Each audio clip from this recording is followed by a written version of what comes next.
성도 여러분 반갑습니다. 오늘도 하나님의 은혜 가운데 평안한 하루 잘 지내셨습니까? 매 순간순간 우리 주님과 동행하면서 천국의 기쁨과 행복을 마음껏 누리는 여러분 모두가 될 수 있기를 간절히 바랍니다. 오늘 우리가 함께 은혜를 나눌 본문 말씀 신약성경 마태복음 26장 47절부터 56절까지에 있는 말씀입니다. 마태복음 26장 47절부터 56절까지 봉독합니다. 말씀하실 때에 열둘 중에 하나인 유다가 왔는데 대제사장들과 백성의 장로들에게서 파송된 큰 무리가 칼과 몽치를 가지고 그와 함께 하였더라. 예수를 파는 자가 그들에게 군호를 짜 이르되 내가 입맞추는 자가 그이니 그를 잡으라 한지라. 곧 예수께 나와 랍비여 안녕하시옵니까 하고 입을 맞추니 예수께서 이르시되 친구여 내가 무엇을 하려고 왔는지 행하라 하신대. 이에 그들이 나와 예수께 손을 대어 잡는지라. 예수와 함께 있던 자 중에 하나가 손을 펴 칼을 빼어 대제사장의 종을 쳐 그 귀를 떨어뜨리니 이에 예수께서 이르시되 내 칼을 도로 칼집에 꽂으라. 칼을 가지는 자는 다 칼로 망하느니라. 너는 내가 내 아버지께 구하여 지금 12군단 더 되는 천사를 보내시게 할 수 없는 줄로 아느냐.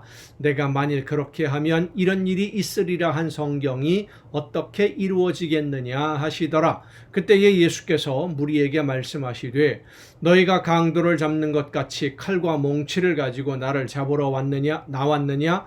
내가 날마다 성전에 앉아 가르쳤으되 너희가 나를 잡지 아니하였도다. 그러나 이렇게 된 것은 다 선지자들의 글을 이루려 함이니라 하시더라. 이에 제자들이 다 예수를 버리고 도망하니라. 아멘. 예수님이 잡히시는 장면을 기록한 내용입니다. 힘이 없거나 능력이 없어서 어쩔 수 없이 붙잡힌 것이 아니다 라는 것을 오늘 본문 말씀은 보여주고 있습니다. 잡히지 않을 수 있으면서도 다른 여러 가지 길들이 있으면서도 예수님은 그 길을 스스로 선택하셨던 것이지요. 예수님이 스스로 죽음의 길이라도 선택하시는 이 모습을 보면서 하나님의 뜻에 순종하시는 모습을 보면서 오늘 우리가 가야 할 길을 바라보게 됩니다. 우리는 가능하면 가지 않으려고 하지요. 어쩔 수 없이 끌려가는 한이 있더라도 내가 스스로 자원해서 앞장서서 가려고 하지는 않습니다. 물론 그 길이 쉽지 않은 길이기 때문이라는 것을 우리는 다 인정을 합니다. 즐거운 길도 아닙니다. 재미있는 길도 아니고요. 십자가를 지고 고난당하는 괴로운 길입니다. 아픔을 겪어야 되는 길이고요. 많은 고통을 견디어야 하는 길입니다. 괴롭고 힘든 길, 내가 자원해서 즐겁게 앞장서서 가는 사람 누가 있겠습니까? 그런데 예수님은 가셨습니다. 왜냐하면 하나님이 원하시는 길이기 때문에. 하나님이 기뻐하시는 길이니까. 물론 그것이 가장 큰 이유입니다. 나를 이 땅에 보내신 하나님이 원하시는 길이니까. 나를 통해서 이 일을 이루기를 원하시는 것을 예수님이 아시니까 묵묵히 가는 거예요. 자원해서. 그러나 예수님은 그 죽음 뒤에 고난과 고통과 많은 어려움을 겪은 후에 죽음 뒤에 있는 부활의 소망을 보셨습니다. 자신의 부활만 본 것이 아니라 온 인류의 부활을 보신 겁니다. 저와 여러분의 구원을 예수님은 바라보셨습니다. 예수님의 죽으심으로 온 인류가 죄악에서 놓여나서 참된 삶을 영위할 수 있는 아름다운 나라, 아름다운 미래를 예수님은 바라보았습니다. 죽음 뒤에 승리의 부활을 예수님은 보셨기 때문에 기꺼이 그 길을, 고난의 길을 걸으셨던 것입니다. 그렇게 죽음의 길을 가심으로 우리에게 영원한 생명을 주셨고 우리에게 참된 기쁨과 즐거움을 주셨고 우리에게 하나님의 자녀로 오늘을 살 수 있는 새로운 삶을 허락해 주셨는데 여러분은 어떻습니까? 예수님의 죽으심으로 주신 그 즐거움을 누리며 하나님과 함께하는, 하나님이 맡겨주신 사명을 감당하는 기쁨과 감격이 여러분의 삶에 있습니까? 하나님의 나라의 즐거움을 누리면서 하나님의 나라를 향하여 하나님의 나라만 바라보며 오늘을 살고 계십니까? 하나님은 지금도 예수님처럼 내일의 소망을 바라보며 즐겁게 십자가를 지고 사명 감당하는 일꾼을 원하고 계십니다. 여러분이 그런 일꾼이 되기를 기다리십니다. 여러분을 통해서 이 땅의 아름다운 하나님의 나라가 이루어지기를 하나님은 원하고 계십니다. 성도 여러분, 하나님이 기뻐하시는 그런 도구로 쓰여지기를 원하십니까? 그렇다면 십자가를 두려워하지 말고, 고난과 아픔을 두려워하지 말고 적극적으로 자원해서 앞장서서 하나님이 맡기신 사명 즐겁게 감당하는 여러분이 되시기를 바랍니다. 성령께서 인도해 주시는 대로, 가슴 속에 감동 주시는 대로 하나님이 기뻐하시는 일들을 위해서 여러분의 모든 삶을 온전히 헌신하며 그 뜻을 따라 순종하시기를 바랍니다. 하나님의 놀라우신 능력의 손이 여러분을 붙잡아 주시고 성령의 놀라운 권능이 여러분과 함께 해 주십니다. 상상할 수 없는 놀라운 은혜와 기적을 맛보며 영원한 하나님의 나라를 향하여 걸어갈 수 있게 됩니다. 예수님이 부활의 소망, 온 인류가 구원받는 그날을 믿음으로 바라보면서 기꺼이 고난의 길을 걸으셨던 것처럼 오늘 내가 하나님의 말씀 앞에 순종함으로 하나님이 이루어 주실 아름다운 내일을, 미래를, 그리고 영원한 하나님의 나라를 꿈꾸며 오늘 믿음으로 순종하고 충성하며 헌신하는 데 앞장서는 여러분 모두가 될 수 있기를 간절히 바랍니다. 기도하시겠습니다. 오늘도 크신 사랑과 은혜로 저희들의 삶을 이끌어 주시는 아버지 하나님, 우리 주님께서 고난의 길, 힘든 길이지만 하나님이 기뻐하시는 사명을 감당하기 위해 십자가를 지려고 죽음의 길을 기꺼이 선택하신 것처럼 오늘 나를 향하신 하나님의 뜻을 깨닫고 하나님이 원하시는 뜻대로 온전히 순종하는 우리 모두가 되게 하여 주시옵소서. 사람의 말을 듣고 사람에게 충성하는 것이 아니라 나에게 말씀하시는 하나님의 음성을 듣고 하나님이 기뻐하시는 뜻대로만 올바르게 순종함으로 아름다운 천국이 우리의 삶에서 먼저 이루어지게 하옵시고 하나님이 이루어 주시는 영원한 하나님의 나라를 믿음으로 바라보며 오늘 순종하고 충성하며 헌신하는 우리 모두가 되게 하여 주시옵소서. 이 모든 말씀을 예수님의 이름으로 기도하옵나이다. 아멘. 오늘 우리가 함께 통독할 하나님의 말씀 욥기서 11장입니다. 구약성경 욥기서 11장부터 함께 통독을 하시는데 이 욥기서 11장을 보면 세 번째로 욥을 비난하는 친구의 목소리를 들을 수 있습니다. 이 세 번째 친구는 욥을 질책하고 책망하는 것으로 시작을 합니다. 위로를 하러 온 친구들의 책망을 들어야 되는 욥의 심정이 과연 어떠했을까요? 우리는 사실을 이야기하는 것 같지만 실제로는 아픔을 당하는 이웃의 상처를 더 깊이 후벼 파는, 상처를 더 아프게 만드는 경우가 참 많이 있습니다. 내가 알고 있는 것으로 알고 있는 것들은 겉으로 드러난 것일 뿐이지 그 속 사정을 실제로 알지 못하는 경우가 더 많습니다. 감추어진 부분들이 더 많아요.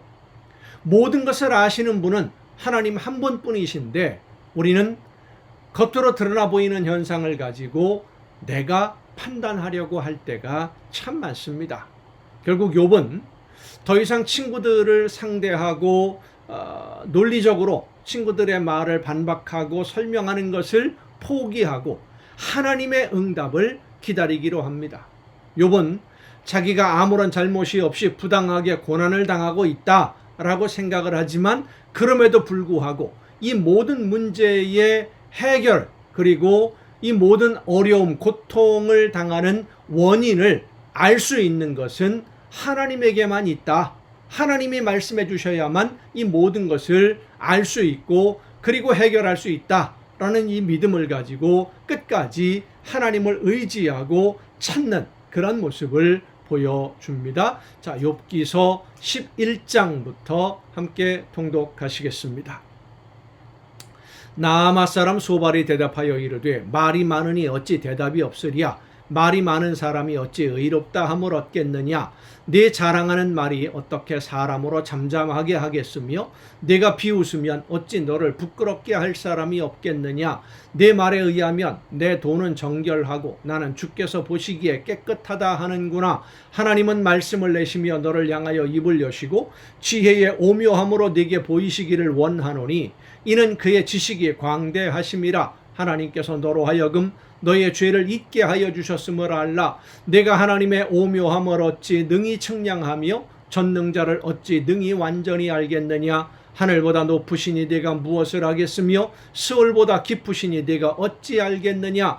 그의 크심은 땅보다 길고 바다보다 넓으니라. 하나님이 두루 다니시며 사람을 잡아 가두시고 재판을 여시면 누가 능히 막을 소냐. 하나님은 허망한 사람을 아시나니 악한 일은 상관하지 않으시는 듯 하나 다 보시느니라. 그러니까 이 얘기는 뭐냐면 욥, 내가 지금까지 잘못을 한 일들, 죄를 범하는 일들 하나님이 안 보신 것 같지만 다 보고 계셨어. 우리만 못 보았지. 그걸 고백해라. 하나님 앞에 그리고 우리 앞에 인정하고 고백해라. 그렇게 지금 책망을 하는 겁니다. 허망한 사람은 지각이 없나니 그의 출생함이 들나귀 새끼 같으니라. 만일 내가 마음을 바로 정하고 주를 향하여 손을 들 때에 내 손에 죄악이 있거든 멀리 버리라. 불의가 내 장막에 있지 못하게 하라. 그리하면 내가 반드시 흠없는 얼굴을 들게 되고 굳게 서서 두려움이 없으리니 곧 내 환난을 잊을 것이라. 내가 기억할지라도 물이 흘러감 같을 것이며 내 생명의 날이 대낮보다 밝으리니 어둠이 있다 할지라도 아침과 같이 될 것이요 내가 희망이 있으므로 안전할 것이며 두루 살펴보고 평안히 쉬리라. 내가 누워도 두렵게 할 자가 없겠고 많은 사람이 내게 은혜를 구하리라. 그러나 악한 자들은 눈이 어두워서 도망할 곳을 찾지 못하리니 그들의 희망은 숨을 거두는 것이니라. 그러니까 욥이 지금 차라리 이렇게 고통을 겪는 것보다는 죽는 것이 오히려 낫겠다. 이런 이야기를 했잖아요. 그러니까 이 세 번째 친구가 하는 말이 바로 그겁니다. 악한 자들은 죽는 게 오히려 낫겠다라고 이야기를 한다. 그러니까 욥이 어떤 사람이라는 거예요. 넌 악한 죄를 범한 사람이다. 이렇게 지금 책망하고 있는 겁니다. 12장입니다. 욥이 대답하여 이르되 너희만 참으로 백성이로구나. 너희가 죽으면 지혜도 죽겠구나. 너희들 참 똑똑하다. 잘났다. 이 소리죠. 나도 너희같이 생각이 있어 너희만 못하지 아니하니 그 같은 일을 누가 알지 못하겠느냐. 하나님께 불러 아뢰어 들으심을 입은 내가 이웃에게 웃음거리가 되었으니 의롭고 온전한 자가 조롱거리가 되었구나. 평안한 자의 마음은 재앙을 멸시하나 재앙이 실족하는 자를 기다리는구나. 강도의 장막은 형통하고 하나님을 진노하게 하는 자는 평안하니 하나님이 그의 손에 후히 주심이니라. 이제 모든 짐승에게 물어보라. 그것들이 네게 가르치리라. 공중의 새에게 물어보라. 그것들이 또한 네게 말하리라. 땅에게 말하라. 네게 가르치리라. 바다의 고기도 네게 설명하리라. 이것들 중에 어느 것이 여호와의 손이 이를 행하신 줄을 알지 못하리야. 모든 생물의 생명과 모든 사람의 육신의 목숨이 다 그의 손에 있느니라. 입이 음식의 맛을 구별함같이 귀가 말을 분간하지 아니하느냐. 늙은 자에게는 지혜가 있고 장수하는 자에게는 명철이 있느니라. 지혜와 권능이 하나님께 있고 계략과 명철도 그에게 속하였나니 그가 허르신즉 다시 세울 수 없고 사람을 가두신즉 놓아주지 못하느니라. 그가 물을 막으신즉 곧 마르고 물을 보내신즉 곧 땅을 뒤집나니 능력과 지혜가 그에게 있고 속은 자와 속이는 자가 다 그에게 속하였으므로 모사를 벌거벗겨 끌어가시며 재판장을 어리석은 자가 되게 하시며 왕들이 맨 것을 풀어 그들의 허리를 동이시며 제사장들을 벌거벗겨 끌어가시고 권력이 있는 자를 넘어뜨리시며 충성된 사람들의 말을 물리치시며 늙은 자들의 판단을 빼앗으시며 귀인들에게 멸시를 쏟으시며 강한 자의 띠를 푸시며 어두운 가운데에서 은밀한 것을 드러내시며 죽음의 그늘을 광명한 대로 나오게 하시며 민족들을 커지게도 하시고 다시 멸하기도 하시며 민족들을 널리 퍼지게도 하시고 다시 끌려가게도 하시며 만민의 우두머리들의 총명을 빼앗으시고 그들의 길없는 거친들에서 방황하게 하시며 빛없이 캄캄한 데를 더듬게 하시며 취한 사람같이 비틀거리게 하시느니라. 13장입니다. 나의 눈이 이것을 다 보았고 나의 귀가 이것을 듣고 깨달았느니라. 너희들이 아는 것 나도 그만큼은 다 안다. 욥의 말이 그겁니다. 그런 말 누가 못하겠느냐. 말로 표현하는 설명하는 것 더 잘할 수 있다. 그런데 내가 당하는 고통은 이런 말로 설명이 안 된다. 이게 욥의 고백이죠. 너희 아는 것을 나도 아노니 너희만 못하지 않느니라. 참으로 나는 전능자에게 말씀하려 하며 하나님과 변론하려 하노라. 더 이상 너희들하고 얘기할 거 없다. 얘기해봐야 내 입만 아프다. 그 얘기입니다. 너희는 거짓말을 지어내는 자요 다 쓸모없는 의원이니라. 너희가 참으로 잠잠하면 그것이 너희의 지혜일 것이니라. 너희는 나의 변론을 들으며 내 입술의 변명을 들어보라. 너희가 하나님을 위하여 불의를 말하려느냐? 그를 위하여 속임을 말하려느냐? 너희가 하나님의 낯을 따르려느냐? 그를 위하여 변론하려느냐? 하나님이 너희를 감찰하시면 좋겠느냐? 너희가 사람을 속임같이 그를 속이려느냐? 만일 너희가 몰래 낯을 따를진대 그가 반드시 책망하시리니 그의 존귀가 너희를 두렵게 하지 않겠으며 그의 두려움이 너희 위에 임하지 않겠느냐? 너희의 격언은 재같은 속담이요 너희가 방어하는 것은 토성이니라. 너희는 잠잠하고 나를 버려두어 말하게 하라. 무슨 일이 닥치든지 내가 당하리라. 내가 어찌하여 내 살을 내 이로 물고 내 생명을 내 손에 두겠느냐? 그가 나를 죽이시리니 내가 희망이 없노라. 그러나 그의 앞에서 내 행위를 아뢰리라. 경건하지 않은 자는 그 앞에 이르지 못하나니 이것이 나의 구원이 되리라. 그러니까 나는 지금 죽어도 하나님 앞에 설 수 있고 하나님 앞에 왜 이런 내가 어려움을 당해야 되는지 물어볼 수 있고 말씀드릴 수 있다. 그렇게 나는 죄인이 아니다. 너희들이 말하는 것처럼. 너희들은 내 말을 분명히 들으라. 내가 너희 귀에 알려줄 것이 있느니라. 보라, 내가 내 사정을 진술하였거니와 내가 정의롭다 함을 얻을 줄 아노라. 나와 변론할 자가 누구이랴? 그러면 내가 잠잠하고 기운이 끊어지리라. 이런 욥의 고백이 쓸데없이 자기 고집, 자기가 잘못한 것이 무엇인지 알면서도 그것을 덮으려고 이렇게 거짓말로 만들어내는 그런 말이 아니다라는 것을 우리가 알지 않습니까? 참 그래서 이 욥이라고 하는 사람의 이런 의로운 모습들을 우리가 본받을 수 있어야 됩니다. 우리가 하나님 앞에서 나 하나님의 말씀대로 정말 열심히 살았습니다 라고 자신 있게 이야기할 정도로 그렇게 하나님의 말씀대로 우리가 지금 순종하고 있습니까?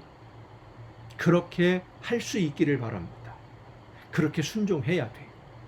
하나님이 원하시는 대로 나 정말 목숨 걸고 순종했습니다. 최선을 다해 순종했습니다. 라고 이야기할 수 있을 정도로 저와 여러분의 삶이 하나님이 보시기에 합당한 말씀대로 순종하는 삶이 되었으면 정말로 좋겠습니다. 20절입니다.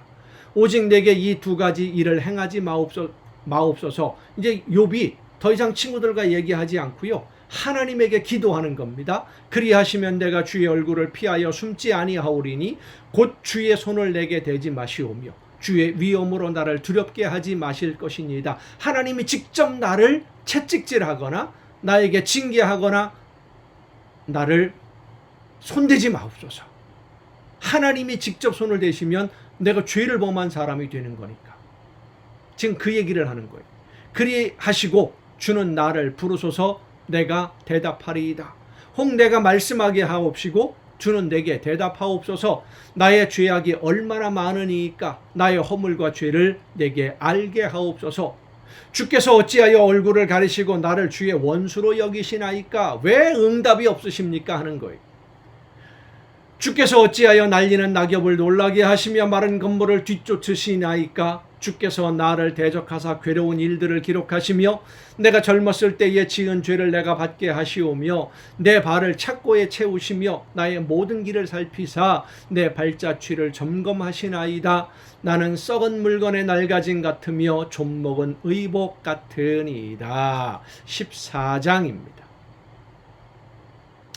여인에게서 태어난 사람은 생애가 짧고 걱정이 가득하며 그는 꽃과 같이 자라나서 시들며 그림자같이 지나가며 머물지 아니하거늘 이와 같은 자를 주께서 눈여겨보시나이까? 나를 주 앞으로 이끌어서 재판하시나이까? 누가 깨끗한 것을 더러운 것 가운데에서 낼 수 있으리이까? 하나도 없나이다. 그의 날을 정하셨고 그의 달수도 주께 있으므로 그의 규례를 정하여 넘어가지 못하게 하셨사온즉 그에게서 눈을 돌이켜 그가 품꾼같이 그의 날을 마칠 때까지 그를 홀로 있게 하옵소서. 하나님, 나에게 더 이상 이런 고난을 주지 마시고 나를 좀 자유롭게 풀어놔 주십시오. 왜 하나님 나를 이렇게 힘들게 하십니까? 지금 그 얘기하는 거예요. 하나님이 고난을 주셨다라고 생각하는 거지요. 자, 그런데 우리가 욥기서를 읽어보면 우리가 알고 있습니다만은 하나님이 그에게 고난을 주셨습니까? 직접? 아니잖아요. 하나님이 직접 매를 들어서 때리신 것이 아니잖아요. 근데 욥이 지금 그것을 알지 못하는 거예요. 왜 나를 이렇게 힘들게, 하나님이 나를 힘들게 하십니까? 라고 지금 하는데 하나님이 응답이 없으신 겁니다. 그러니까 더 힘든 거죠. 나무는 희망이 있나니 찍힐지라도 다시 움이 나서 연한 가지가 끊이지 아니하며 그 뿌리가 땅에서 늙고 줄기가 흙에서 죽을지라도 물 기운에 움이 돋고 가지가 뻗어서 새로 심은 것과 같거니와 장정이라도 죽으면 소멸되나니 인생이 숨을 거두면 그가 어디 있느냐?